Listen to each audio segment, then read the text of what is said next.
All right, let's talk about economic activities, specifically the three big sectors. This is basically the hidden system that powers our entire world. It's the secret story behind how pretty much everything you own, well, comes to be. Okay, so let me ask you something. What do a cow, a factory, and a truck all have in common? I know, it sounds like the start of a really weird joke, right? But seriously, what's the connection? Well, the truth is, they're all key players in the exact same economic story. And to really get our heads around this hidden system, we're going to follow the journey of something simple: milk.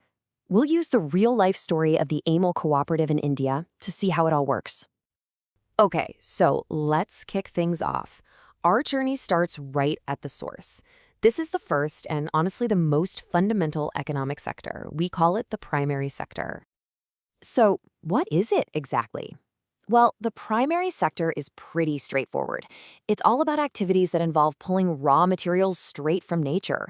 You can think of it like humanity's direct handshake with the earth. So, we're talking about the obvious stuff, right?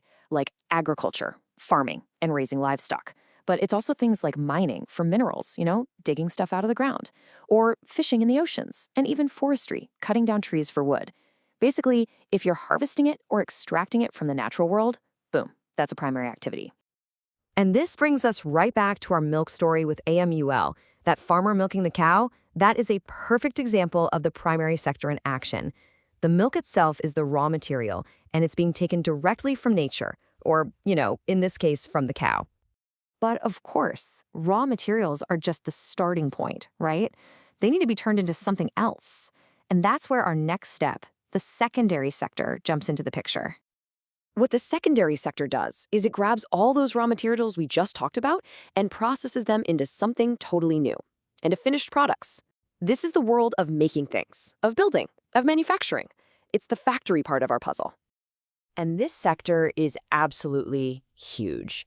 I mean, it covers everything from a giant car factory assembling automobiles to the construction crew building a skyscraper.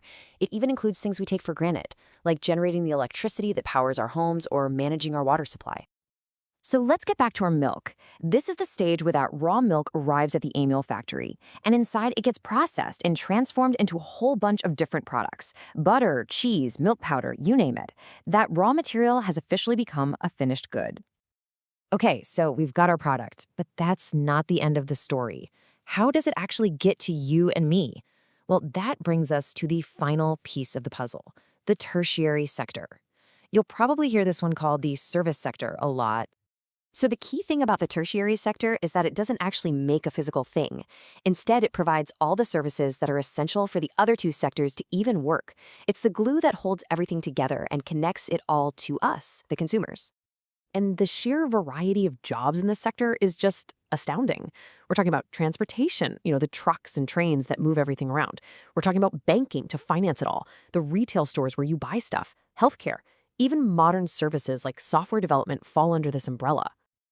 And just like that, our AML journey is complete. The tertiary sector is that fleet of trucks. Remember our truck from the beginning? That transports the butter and cheese. It's the warehouses that store it. And it's the local shop where you finally buy it. It is the absolute final link in the chain. So there you have it, the three individual pieces. But the real magic here, the thing I really want you to take away from this, isn't the pieces themselves. It's how they all connect. This is probably the most crucial point of this whole thing. These sectors, primary, secondary, and tertiary, they don't exist in a vacuum. They are completely 100% interdependent. One literally cannot function without the other two. Think about our milk story one last time. It makes it so clear, doesn't it? Without the farmer, the primary sector, the factory has nothing to process. Without the factory, the secondary sector, the trucks have nothing to transport. And without the trucks and the stores, the tertiary sector, well, the farmer and the factory can't sell anything. Every single piece is absolutely essential.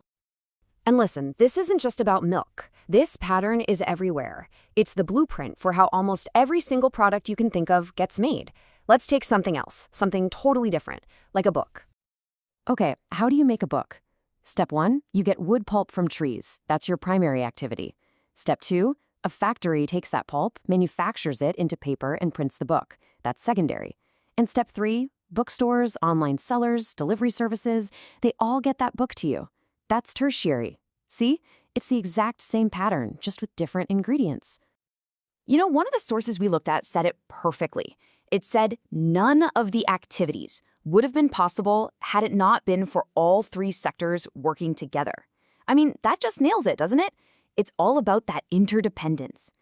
So here's the bottom line. This isn't just some dry, boring economic theory from a textbook. No way. This is a lens, a framework for understanding the physical world all around you. It really is the story of how the food you eat, the clothes on your back, even the device you're watching this on actually came to be. So I want to leave you with a little challenge. Right now, just look around you, whatever room you're in. Look at your desk, your coffee mug, your phone.